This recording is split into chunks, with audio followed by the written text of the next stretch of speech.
Bom dia, está aqui a bancada do PSOL, membros da Executiva Nacional, presidente nacional do partido, Luiz Araújo. E a gente tem alguns comunicados a fazer. O primeiro deles, a partir da divulgação da lista de Fachin no dia de ontem, a gente considera que não existe motivo para que Temer não passe também por um processo de investigação. Já existe um precedente no Supremo Tribunal Federal, que foi criador de jurisprudência, ainda do ministro Theory, que disse que presidente da República pode sim passar por investigação.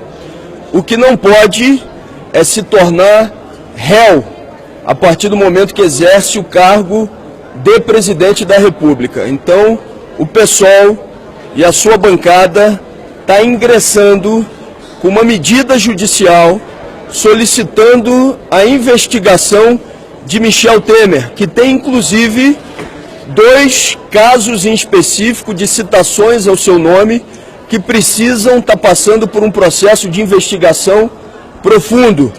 A gente então está finalizando, preparando a medida judicial, solicitando que aquilo que já foi o precedente jurisprudencial do Supremo Tribunal Federal continue sendo válido e que Temer seja investigado.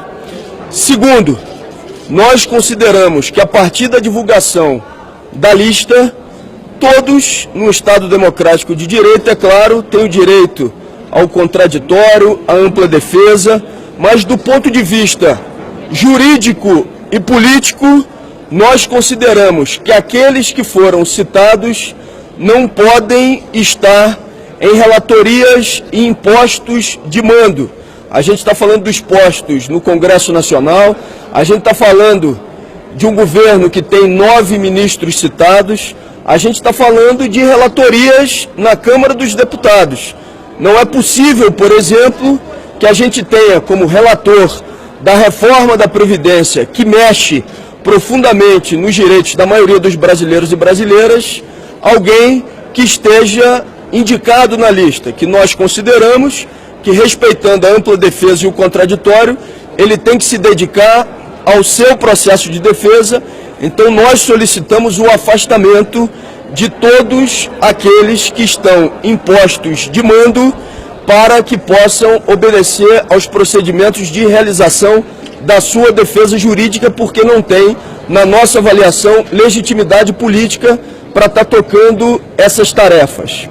Além disso, nós vamos avaliar, caso por caso, de cada um daqueles que foram indicados, para fazer uma avaliação profunda sobre indicação de representações ao Conselho de Ética da Câmara dos Deputados.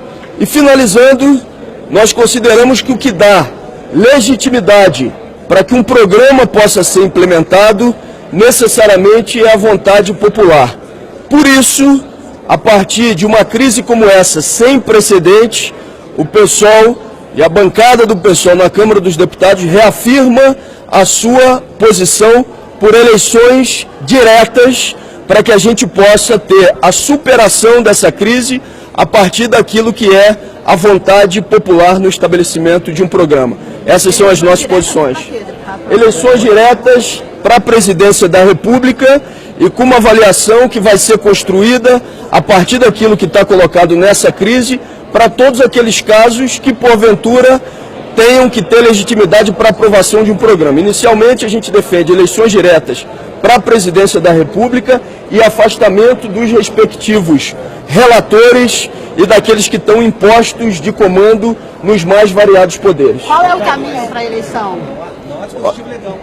Olha, na nossa avaliação existe, primeiro, um precedente, já existem matérias tramitando na própria Câmara dos Deputados que tratam do tema, tratam do assunto, e essas matérias podem sim ser votadas para garantir que a gente tenha eleição presidencial. Já tem matéria em tramitação nesse sentido que daria legitimidade.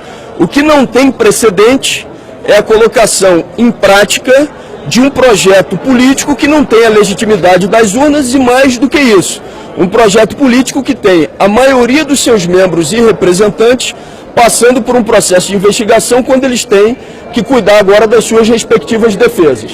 O pessoal está sozinho na luta para essa eleição direta ou tem apoio de outros partidos? Olha, o pessoal, eu não tenho dúvida que tem apoio das mais variadas forças e tem apoio da maioria da população brasileira. A maioria da população brasileira quer que, para que um programa, um projeto seja implementado, que o voto popular possa ser o respaldante dessa iniciativa. Agora eu queria aqui voltar a frisar um aspecto para vocês. Não existe motivação para que Michel Temer não passe também por investigação, já que houve precedente no próprio Supremo Tribunal Federal da decisão de um ministro, que foi o ministro Teori, que permitiu a investigação de presidente da República.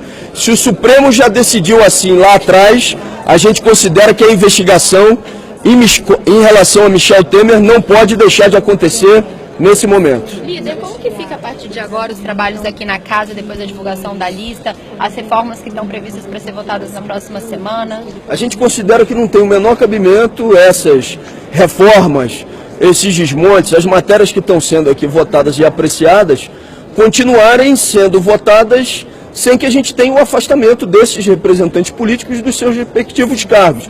Vocês vejam só, essa semana, por exemplo, aqui na Câmara dos Deputados, a principal matéria de votação foi a recuperação fiscal dos estados, que na verdade é um estímulo a contrapartidas que aumenta a contribuição previdenciária de servidores, privatiza estatais nos mais variados estados. É natural que o presidente da casa, que está conduzindo a sessão, que tem que se dedicar nesse momento à sua defesa, e o próprio relator da matéria, que tem que se dedicar à sua defesa, como alguém também que foi indicado, possam continuar encaminhando essas matérias como se nada tivesse acontecido, a gente considera que não. Por isso a gente pede o afastamento deles. O pessoal concorda com o que parece apresentado pelo relator Rogério Marinho? Não. Definitivamente não. O que está sendo apresentado pelo relator Rogério Marinho em relação à chamada reforma trabalhista, que na verdade é um desmonte da CLT, a gente considera que é um atraso, e um atraso grande, é mais uma medida numa escalada de outras que tem como objetivo precarizar direitos da maioria da população brasileira. Líder, vocês vão apresentar algum requerimento para que a votação seja feita no plenário? Porque há toda aquela questão de ser em caráter determinativo na comissão. O pessoal pode encabeçar isso? Todas as medidas que forem, todas as medidas que forem possíveis de serem tomadas para impedir que essa matéria passe por deliberação exclusiva da comissão e que tenha que passar não só pelo plenário, mas que tenha ampla discussão com a sociedade brasileira, a gente vai tomar. O que regimentalmente puder ser feito para levar ao plenário e para que essa matéria não seja votada dessa forma, nós faremos em relação a essa reforma, entre aspas, trabalhista, que na verdade é um desmonte da legislação trabalhista. Obrigado. Deputado Chico. Dia 21.